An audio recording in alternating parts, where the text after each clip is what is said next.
Jenius, pada pembelajaran kali ini kita akan belajar mengenai kemagnetan dan pemanfaatannya. Materi kelas 9. Nah, apa saja sih yang akan kita pelajari dalam kemagnetan itu? Yang pertama, kita belajar mengenai pemanfaatan medan magnet pada migrasi hewan. Jadi, ada beberapa hewan yang dia itu bermigrasi memanfaatkan medan magnet. Kita sering mendengar istilah migrasi. Maksudnya apa sih migrasi itu? Jadi yang dimaksud dengan migrasi hewan itu adalah perpindahan hewan dari suatu tempat ke tempat yang lain. Nah, di sini ada apa saja hewannya? Yang pertama adalah migrasi penyu ya. Migrasi penyu itu dia dalam bermigrasi sendiri, jadi tidak berkelompok dengan teman-temannya. Tetapi dalam migrasi penyu itu, migrasinya adalah sendiri, seperti itu. Kemudian selain migrasi penyu, ada juga migrasi ikan salmon ya. Ikan salmon itu dalam bermigrasi memanfaatkan medan magnet karena di dalam indera penciumannya itu terdapat sel yang mampu mendeteksi medan magnet. Kemudian selain migrasi salmon ada juga migrasi burung ya. Migrasi burung itu juga memanfaatkan medan magnet. Kemudian yang keempat ada lobster duri ya, dan yang kelima ada bakteri magnetotaktik bakteria. Nah, ini adalah salah satu jenis bakteri. Jadi kelima hewan ini adalah memanfaatkan medan magnet dalam bermigrasi. Nah, kita ngomongin magnet, sebenarnya apa sih yang dimaksud dengan magnet itu? Yang dimaksud dengan magnet adalah magnet merupakan suatu benda yang dapat menarik benda-benda lain dari bahan tertentu, ya. Nah, kita tahu dan bentuk-bentuk magnet itu banyak sekali ya. Kita dari kecil sudah pernah bermain magnet ya. Apa sih magnet? Bentuknya seperti apa ya? Ada bermacam-macam bentuk magnet. Yang pertama ada magnet batang ya, berarti bentuknya seperti batang. Kemudian magnet silinder, dia itu seperti tabung. Kemudian ada magnet jarum yang biasa terdapat dalam kompas ya, yang sering kita temui di dalam kompas itu adalah magnet jarum. Kemudian ada magnet ladam ya, atau magnet tapal kuda. Kemudian ada magnet U dan magnet lingkaran. Itu adalah bentuk-bentuk dari magnet. Nah, selain dari pengertian magnet, bentuk-bentuk magnet, kita juga belajar mengenai berdasarkan sifat kemagnetan benda. Jadi, berdasarkan sifat kemagnetan benda, benda itu dibagi menjadi 3, apa saja ya. Yang pertama adalah ferromagnetik. Apa sih pengertian dari ferromagnetik? Ferromagnetik adalah benda yang dapat ditarik kuat oleh magnet ya, contohnya besi, baja, nikel dan kobalt ya. Ini adalah contoh dari benda ferromagnetik. Jadi kata kunci dari ferromagnetik itu adalah bisa ditarik kuat ya, bisa ditarik kuat oleh magnet. Kemudian yang kedua, selain ferromagnetik ada paramagnetik. Apa sih itu? Paramagnetik adalah benda-benda yang dapat ditarik lemah oleh magnet. Contohnya mangan, kemudian platina, aluminium, magnesium, dan timah. Kata kunci di sini adalah ditarik lemah. Seperti itu ya. Jadi perbedaannya antara ferromagnetik dan paramagnetik itu sama-sama ditarik magnet, tetapi terletak pada kekuatannya. Kalau ferromagnetik kekuatannya sangat kuat, tapi kalau paramagnetik itu ditariknya lemah. Nah, kemudian yang ketiga adalah diamagnetik. Diamagnetik adalah benda-benda yang tidak dapat ditarik oleh magnet. Nah, contohnya apa? Ada bismut, kemudian ada seng ya, ada raksa, ada timbal, perak, emas, fosfor, dan tembaga. Ini dia ya. Jadi berdasarkan sifat kemagnetatan benda, itu benda dibagi menjadi 3. Apa saja? Yang pertama ferromagnetik, artinya ditarik kuat oleh magnet. Kemudian paramagnetik, ditarik lemah oleh magnet. Kemudian diamagnetik, dia tidak bisa ditarik oleh magnet. Seperti itu ya. Oke, next selanjutnya, selain berdasarkan sifat kemagnetannya, sekarang sifat-sifat magnet. Nah, apa saja sih sifat-sifat magnet? Yang pertama memiliki 2 kutub ya. Pasti, setiap magnet pasti memiliki 2 kutub. Nah, kutubnya apa? Kutubnya adalah kutub utara dan selatan. Kemudian dapat menarik logam-logam tertentu, misalnya tadi bisa menarik besi, kemudian baja, kemudian aluminium, platina, dan sebagainya. Ini dapat menarik logam tertentu. Kemudian yang ketiga, gaya tarik terbesar terdapat di kedua kutub magnet ya. Walaupun misalnya di bagian atas ataupun bagian bawah magnet itu bisa menarik benda, tetapi gaya tarik terbesarnya tetap terletak di kedua kutubnya. Seperti itu ya. Nah, kemudian dia selalu menunjuk arah utara dan selatan. Lalu, kutub magnet sejenis akan tolak-menolak, sedangkan kutub yang tidak sejenis akan tarik-menarik. Misalnya, ada kutub utara didekatkan dengan kutub utara, maka dia akan saling menolak. Kemudian, kutub yang tidak sejenis, contohnya kutub utara didekatkan dengan kutub selatan, maka akan saling tarik-menarik. Seperti itu ya. Nah, jadi selain sifat kemagnetan benda, kita juga belajar cara pembuatan magnet. Nah, menurut kalian bagaimana sih cara membuat magnet? Ada berapa cara sih? Nah, kita bahas ya. Cara pembuatan magnet yang pertama adalah dengan cara menggosok. Jadi, kita bisa menggosokkan magnet dengan besi ataupun baja ya. Nah, bagaimana arah penggosokan dalam pembuatan magnet? Dalam membuat magnet, arah gosokannya harus searah ya, tidak boleh bolak-balik. Jadi ketika menggosoknya secara bolak-balik, maka tidak akan menjadi magnet. Seperti itu ya. Jadi untuk arahnya bagaimana? Harus searah kayak gitu. Kemudian yang kedua adalah elektromagnet. Artinya apa? Yaitu dialiri dengan arus listrik ya. Jadi misalnya ada inti besi, kemudian dialiri arus listrik. Nah, lama-kelamaan inti besi tersebut bisa dapat menarik paku-paku kecil yang ada di dekatnya, seperti itu. Kemudian dengan cara yang ketiga adalah dengan cara induksi. Nah, cara induksi itu adalah seperti ini. Contohnya ya, di sini ada magnet penginduksinya. Kemudian yang bawah ya, gambar di bawah itu adalah bagian besi atau bajanya. Nah, nanti hasil dari besi atau baja kutub-kutubnya sesuai dengan yang ada di atasnya. Misalnya bagian atas adalah kutub utara, maka bagian besi yang bagian atas juga kutub utara. Jadi kutub-kutubnya sesuai dengan magnet penginduksinya, seperti itu ya. Nah, selain cara membuat magnet, kita juga belajar mengenai cara menghilangkan sifat kemagnetan benda. Sebenarnya, sifat kemagnetan benda itu bisa dihilangkan. Bagaimana caranya? Yang pertama kita lihat ya. Yang pertama adalah dipukul. Ya, jadi kalau misalnya ada besi yang sudah menjadi magnet itu dipukul-pukul, lama-kelamaan sifat kemagnetannya akan hilang. Selain dipukul, bisa dibakar juga ya. Misalnya baja atau besi yang sudah menjadi magnet kemudian dibakar, maka sifat kemagnetannya akan hilang. Selanjutnya dialiri arus bolak-balik. Nah, contohnya seperti ini ya.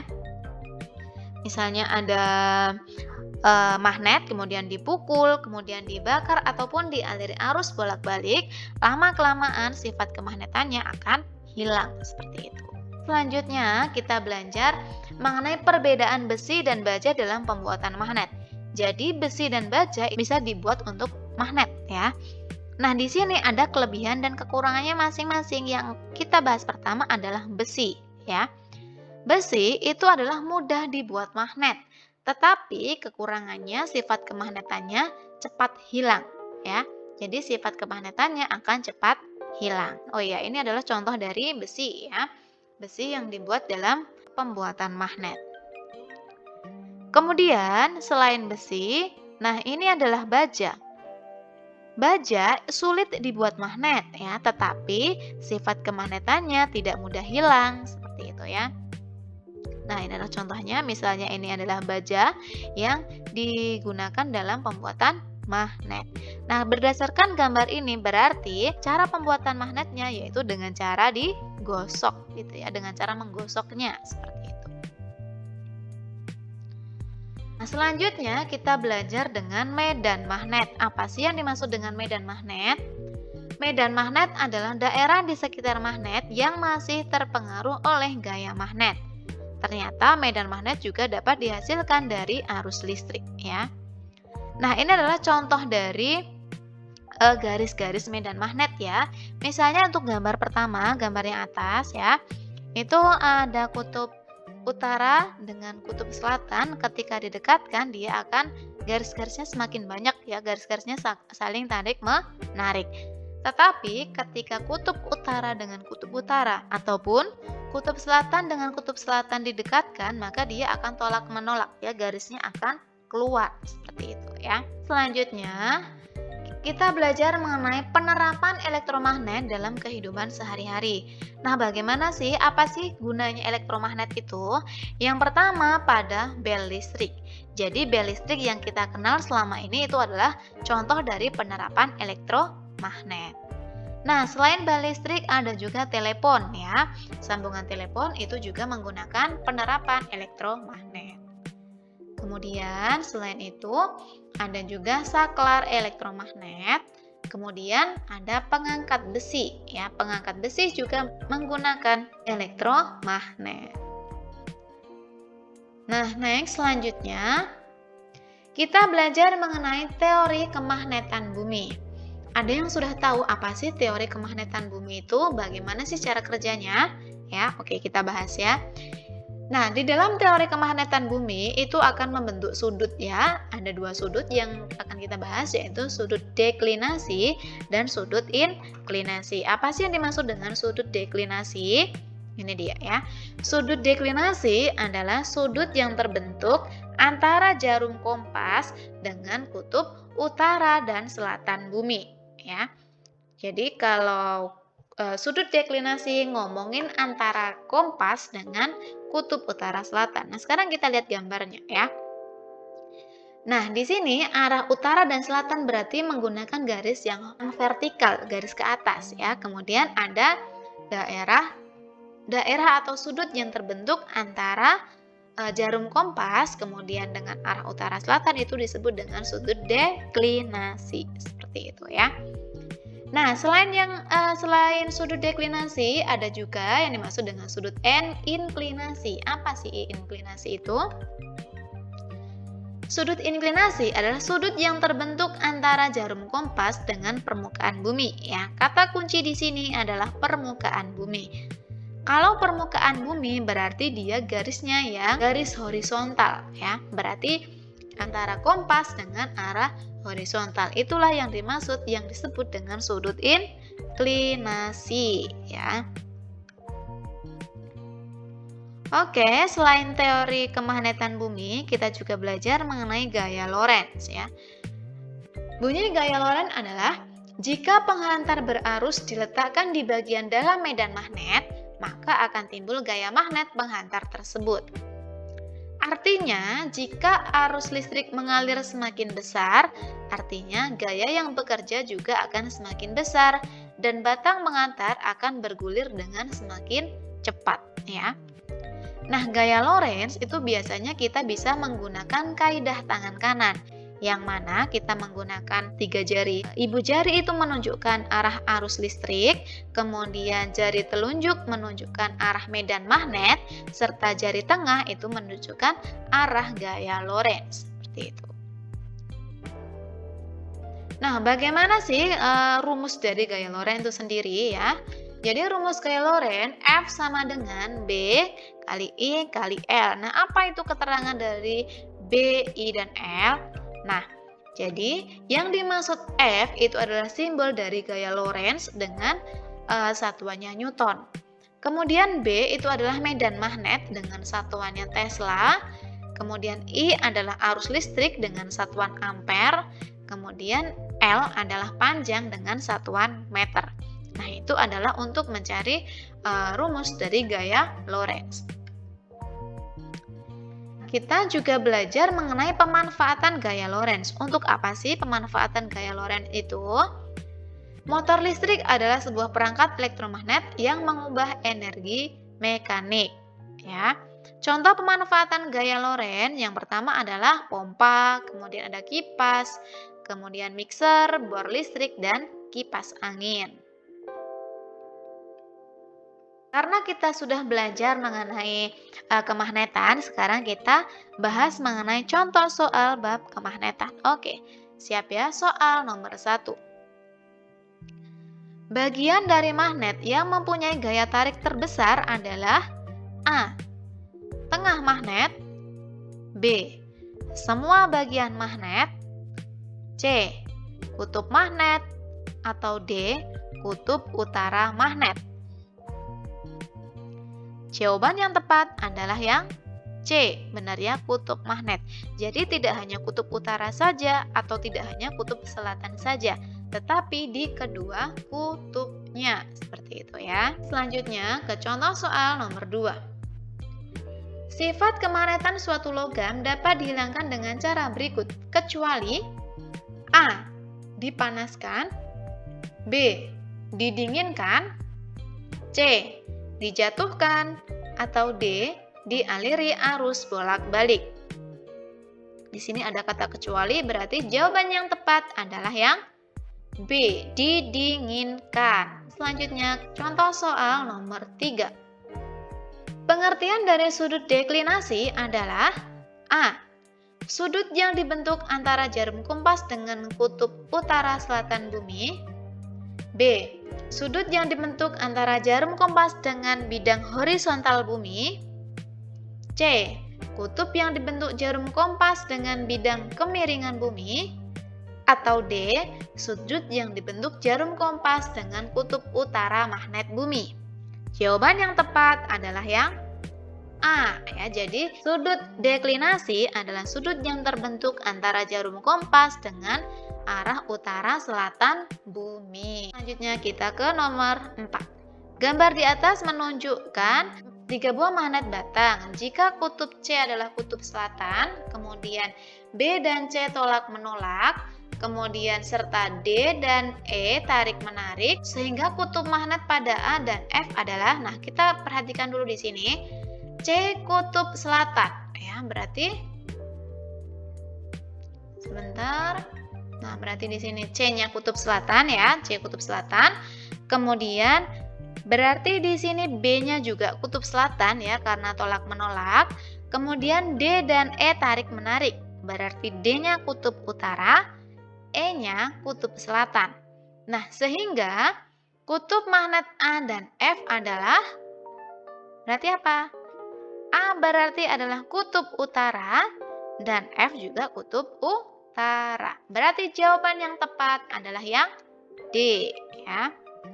Selanjutnya ke contoh soal nomor 5. Pernyataan yang benar tentang sifat-sifat kutub magnet adalah A.